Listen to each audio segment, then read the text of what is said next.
இந்த உலகத்தில் எல்லாருக்குமே வந்து தேவையானது ஒன்று தான் சக்ஸஸ். அந்த சக்ஸஸை வந்து உங்களுக்கு வந்து தேவைன்னு நீங்கள் நினைக்கிறீங்களா? ஆனால் நம்மளால் வந்து அந்த சக்ஸஸை அடைய முடியுமா முடியாதா?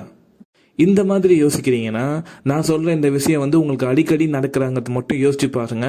அப்படி உங்களுக்கு அடிக்கடி நடந்தா கன்க்ராட்ஸ், உங்களால் வந்து ஈஸியாக வந்து சக்ஸஸ் அடைய முடியும். ஸோ அது என்னன்னா, நான் ஏன் அடிக்கடி சோகமாயிடுறேன், என்னை சுற்றி என்ன நடக்குதுன்னே தெரியலன்னு நினச்சி நான் வந்து அடிக்கடி சோகமாகிறேன்.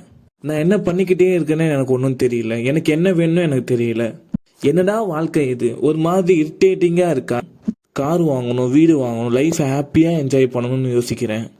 ஆனால் இதெல்லாம் நினச்சி என்னோட மைண்டில் வந்து ஓவர் திங்கிங் வந்து ஓவராக என்னோட பாங்குத்து டான்ஸ் ஆடுது. ஸோ இந்த மாதிரியெல்லாம் வந்து உங்களோட பிரெயினில் வந்து தோணிக்கிட்டு இருக்க உங்களுக்கு வந்து அடிக்கடி நடக்குதுன்னா கன்க்ராச்சுலேஷன்ஸ், உங்களாலேயும் வந்து சக்ஸஸை வந்து அடைய முடியும். பட் அதுக்கு என்னன்னா வந்து கொஞ்சம் எஃபர்ட் போடணும். ஏன் அப்படி சொல்கிறேன்னா, எந்த ஒரு காரணமும் இல்லாமல் நம்ம லைஃப்பில் வந்து எந்த ஒரு விஷயமும் நடக்காது.